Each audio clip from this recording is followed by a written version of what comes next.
Então vamos olhar agora um exemplo de um algoritmo bem simples e tentar derivar alguma técnica, alguma maneira da gente analisar qual o custo computacional desse algoritmo, qual o custo em relação ao tempo de execução. Esse algoritmo aqui é o algoritmo de busca sequencial que vocês já conhecem, né? Dado um vetor com números inteiros, aqui no nosso caso, e um número inteiro x, eu quero buscar esse valor de x no vetor. Certo? Então, eu vou fazer um for, percorrendo todas as posições do vetor, comparando cada posição do vetor com o x. Se eu achar o valor x em alguma posição do vetor, eu retorno aquela posição. Caso esse for vá até o final e nunca entre nesse if, ele vai retornar -1, indicando que o elemento não está no vetor. Então, o que eu estou fazendo aqui, o que eu fiz aqui foi reorganizar um pouco esse código para separar, né, como o for tem 3 operações, né, no cabeçalho do for, eu coloquei cada operação em uma linha para a gente conseguir fazer uma análise mais detalhada desse algoritmo. E aí eu coloquei as linhas aqui numeradas e 2 colunas adicionais, né? Uma coluna que a gente vai anotar qual é o custo de cada uma dessas operações, né? Qual o tempo de execução de cada uma dessas operações. E né, não é só eu somar qual o tempo individual de cada operação. Por quê? Porque eu tenho um laço de repetição aqui. Então, tem algumas operações, diversas operações aqui, que podem ser executadas mais de uma vez. Então, eu tenho que anotar qual o custo de cada operação e também saber quantas vezes cada operação vai ser executada, para eu ter uma noção, né, do tempo total de execução desse algoritmo. Correto? Então, primeira coisa, eu estou ignorando aqui a declaração do método, né, o cabeçalho do método e o abre chaves e o fecha chaves.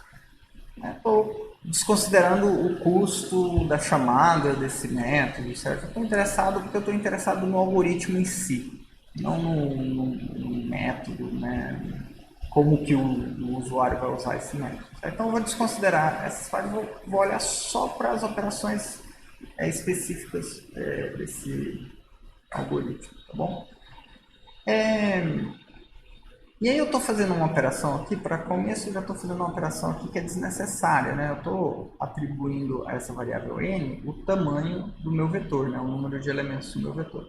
Eu estou fazendo isso porque, primeiro, para não ficar escrevendo o VLength aqui no meio do algoritmo, mas mais importante do que isso, é que o custo, né, o tempo de execução desse algoritmo vai ser totalmente dependente do tamanho desse vetor. Certo? Vai ser dependente de outras coisas também, mas principalmente do tamanho do vetor. Então, eu vou usar o n, né, sempre para referenciar o número de elementos do vetor, ok? Para evitar de ficar falando de VLength e usar o VLength nas fórmulas que a gente vai derivar para calcular o custo desse algoritmo, tá bom? Então, olha, essas duas operações, que é essa operação que é desnecessária, mas coloquei aqui, né, já expliquei a razão, e a inicialização do contador do for, são duas operações que são executadas uma única vez, certo? E sempre vão ser executadas uma única vez. Esse algoritmo sempre vai passar por essas duas operações, vai executar elas uma única vez e nunca vai voltar aqui, ok? Agora, qual o custo de cada uma dessas operações? Quanto tempo cada uma dessas operações leva para ser executada? Não sei. Depende de qual máquina eu estou executando. Né? Aqui são duas operações, né? Mas às vezes você inicializar uma variável com 0, dependendo do compilador, da máquina, do sistema operacional, pode ser mais barato do que fazer uma atribuição de uma variável, né, uma atribuição que não seja 0. Atribuir um valor não 0 a uma variável. Então, eu não tenho como saber o custo exato dessas operações. Então, eu vou colocar duas variáveis aqui. Ó. C1 é o custo, né, dessa operação na linha 2, C2 é o custo dessa operação na linha 2. Desculpa, C1 na linha 1, C2 na linha 2. Okay? Eu vou fazer a mesma coisa para todas as outras operações, porque, né, não sei qual o custo de cada uma delas. Então, eu vou criar um custo para cada operação aqui do meu algoritmo, ok? Agora, tem outro problema para essas operações da linha 3 à linha 7. Eu não sei quantas vezes cada uma dessas operações vão ser executadas, né? Porque essa comparação do for aqui, né, se o i, enquanto o i for menor que n, a quantidade de vezes que ela vai ser executada depende do conteúdo do vetor e do valor x. Por quê? Porque se esse if for verdadeiro em algum momento, ele vai parar o algoritmo nesse momento. Então, se o elemento procurado estiver na primeira posição do vetor, essa comparação vai ser executada uma única vez. Correto? Se ele estiver lá no meio, ele vai ser executado, né, n sobre 2 duas vezes. E se o x não tiver, ou tiver na última posição, ele vai ser executado n vezes.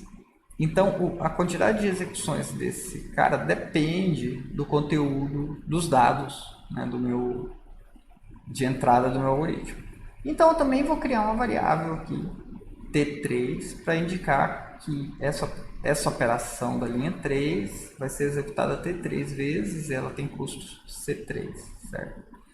É a mesma coisa para as outras operações, porque todas elas dependem da execução do algoritmo, certo? Agora, uma coisa que a gente sabe, ó, é que se essa operação é executada T3 vezes, a operação na linha 4 ela vai ser executada T3 menos uma vez. Concorda? Porque sempre, né, o incremento do for só vai ser executado se isso aqui for verdadeiro, né? Se em algum momento isso aqui der falso, que vai ser quando o for acabar, né, esse i não vai ser executado. E sempre, né, o incremento é executado no final da iteração, isso aqui é executado no início da iteração. Então, mesmo se ele sair porque esse teste deu falso ou porque ele entrou no if, de qualquer maneira, esse cara sempre vai ser executado uma vez a menos. A mesma coisa para o if, certo? O if também vai ser executado uma vez a menos do que a comparação.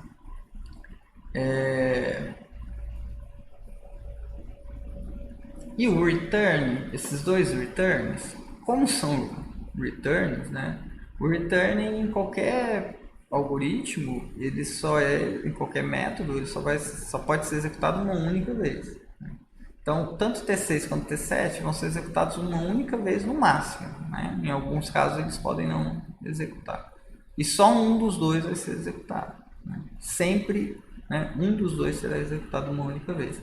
Então, o T6 e T7 é igual a 1 ou 0, mas também depende do fluxo do algoritmo, que depende dos dados de entrada. Bom, então aqui a gente tem dois problemas, né? Primeiro, que cada operação tem um custo e a gente não sabe qual é o custo de uma ou de outra, certo?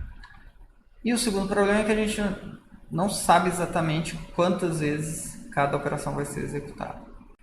Então, a gente vai começar, para a gente conseguir comparar dois algoritmos e dizer com precisão que um é melhor do que o outro, a gente vai precisar fazer algumas simplificações nessa nossa análise.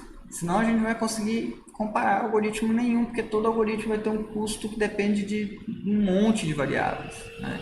A gente está aqui com um algoritmo super simples e a gente já tem aqui 14 variáveis. Então, a primeira simplificação que a gente vai fazer é em relação ao custo das operações. a gente vai considerar que todas as operações têm o mesmo custo. Isso não é verdade, mas para a gente depois lá na frente vai ficar mais claro que isso é uma simplificação que não faz tanta diferença para o tipo de análise que a gente vai fazer. Tá? Uma coisa a gente sabe é que cada uma dessas operações ela tem um tempo constante de execução. Tá? Independente da arquitetura que você estiver trabalhando, do computador que você estiver trabalhando, uma atribuição desse tipo sempre vai ter um custo, o mesmo custo. Uma comparação pode ter um custo diferente de uma atribuição. Isso é normal. Mas a comparação sempre vai ter o mesmo custo. Aquele mesmo computador. Ok? Então, a gente é uma simplificação, mas é uma simplificação bem razoável que não afeta muito a nossa análise. Agora, então a gente tratou essa questão, né, de diferentes máquinas, né?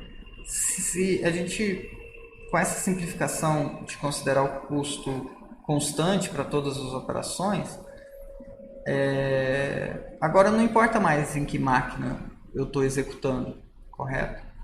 Porque eu estou considerando um custo aí constante que pode variar de uma máquina para outra, mas o que a gente está querendo comparar são algoritmos. A gente está querendo olhar para dois algoritmos e dizer qual deles é mais rápido, qual o custo de cada um, independente da máquina que você vai executar ele. Se você executar os dois em uma máquina lenta e depois executar os dois em uma máquina mais rápida, os dois vão ficar mais rápidos, na máquina mais rápida. Certo? E a nossa intenção é que a gente consiga saber qual é a relação de custo entre os dois algoritmos. Qual é melhor do que o outro. Okay? Agora, um outro problema que a gente tem, que a gente comentou, é a questão dos dados. Qual vai ser o fluxo de execução do algoritmo? A gente viu que esse algoritmo super simples aqui de busca sequencial, o fluxo que ele vai seguir depende dos dados. E isso é super comum, na realidade, quase sempre é assim, né? O algoritmo ele roda de acordo com os dados de entrada. Então, no caso aqui da busca,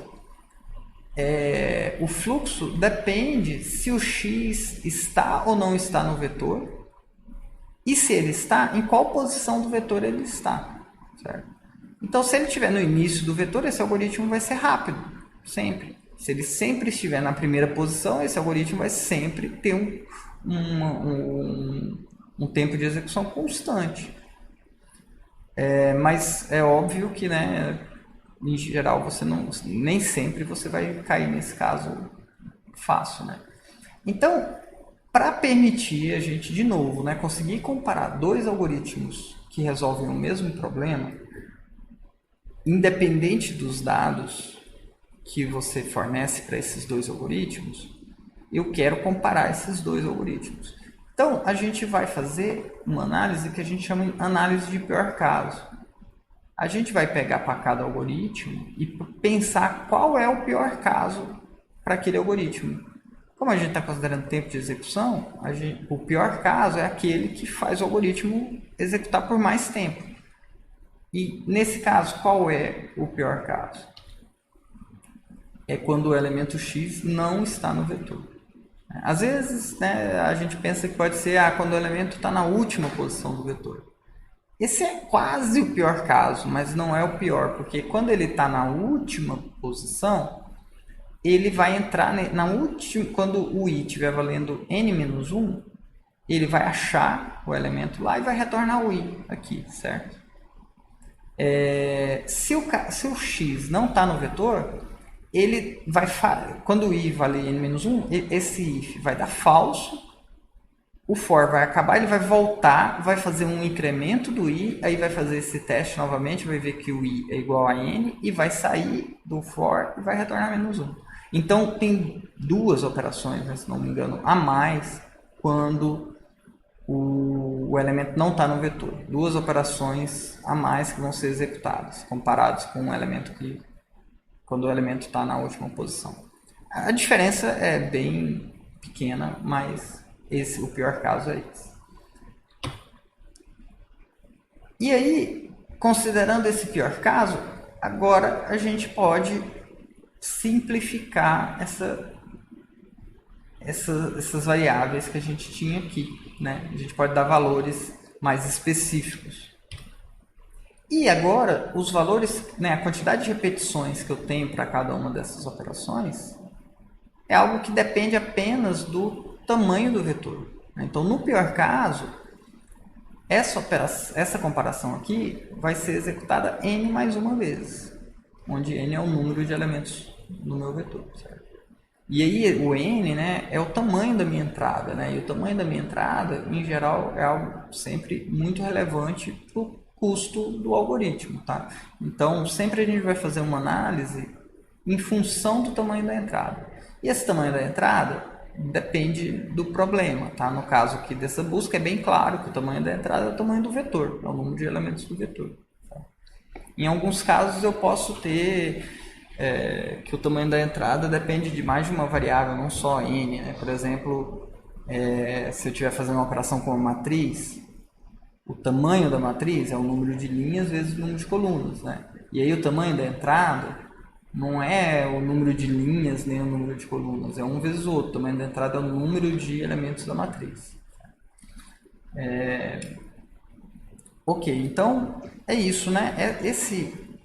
Essa comparação é executada n mais uma vez e o incremento e a comparação do if aqui são executadas exatamente n vezes. Esse return nunca vai ser executado porque o x não está lá, né? Então ele nunca vai entrar nesse return e ele sempre vai retornar menos 1, então ele sempre vai executar esse return. Certo? E aí agora, para eu calcular o custo total desse algoritmo, é simplesmente eu somar os valores dessas duas colunas multiplicados, né? Então é c vezes 1 mais c vezes 1 mais c vezes n mais 1, certo? C vezes n. E eu vou chegar nessa fórmula. E aí esse é um padrão da gente usar t, né, de tempo, time. O tempo desse algoritmo em função do tamanho da entrada é igual a 3 vezes c, né? São esses c's que são constantes aqui, essas três operações constantes, mais c vezes n mais 1, mais 2 vezes cn.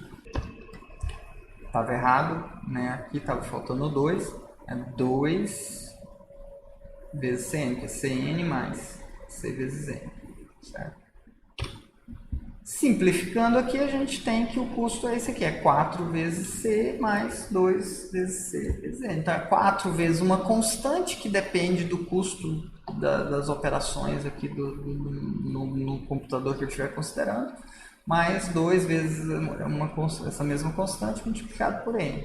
Certo? Então, esse fator aqui, esse termo aqui, é um termo constante, né? E esse termo aqui depende, né? Depende do n, que depende do tamanho da entrada. Bom, essa é a análise de pior caso, certo? E a gente pode considerar outras análises, por exemplo, análise de melhor caso, que no caso desse algoritmo, qual é o melhor caso? Quando o x estiver na primeira posição do vetor, certo? E tem essa análise de melhor caso, ela é muito pouco usada, tá? Porque, né, em geral, não faz muito sentido você analisar só os casos bons para o seu algoritmo. Você tem que considerar casos ruins também, né? Agora, uma análise muito usada também é a análise de caso médio, que é você calcular o custo de um algoritmo na média de todas as entradas possíveis. Então, basicamente, você tem que considerar todas as entradas possíveis, calcular o custo de cada uma delas e calcular a média. É lógico que, em geral, você não faz isso de forma explícita, porque às vezes é até impossível você calcular isso de forma explícita, porque a quantidade de entradas possíveis pode ser infinita, né? Mas analiticamente você consegue fazer isso para alguns algoritmos, mas é mais difícil fazer análise de caso médio, né? O caso médio são mais casos, né? São casos mais gerais, é mais difícil você fazer essa análise. Então, o mais comum mesmo é a análise de pior caso. Porque a análise de pior caso tem uma utilidade legal também, né? Você garante que seu algoritmo nunca vai ser pior do que esse tempo aqui, certo? Isso é algo muito forte. Com isso, então, a gente resolveu 2 pontos parcialmente. A questão dos diferentes tipos de computadores que a gente pode ter. A gente simplificou aqui o custo das operações. E a questão dos dados, né, que dependendo dos dados de entrada, o algoritmo vai ter um comportamento diferente, um custo diferente, e a gente vai focar então em análise de pior caso. Só que a gente ainda vai fazer mais uma simplificação, porque a gente chegou aqui em uma fórmula que ainda é meio complexa para um algoritmo tão simples quanto esse, né? Essa fórmula que ela torna difícil comparar um outro algoritmo de busca, né? Tem valores particulares aqui e mais do que isso, né? Se eu já simplifiquei o custo dessas operações, né? Não existe um custo C para todas, né? Cada operação vai ter um custo diferente. Agora eu tenho aqui um 4 vezes C, um 2 vezes C, e esse 2 vezes C multiplicando o tamanho da minha entrada, que é algo muito importante. E aí eu posso simplesmente 4 vezes C, 2 vezes C, eu posso simplesmente considerar que são outras constantes.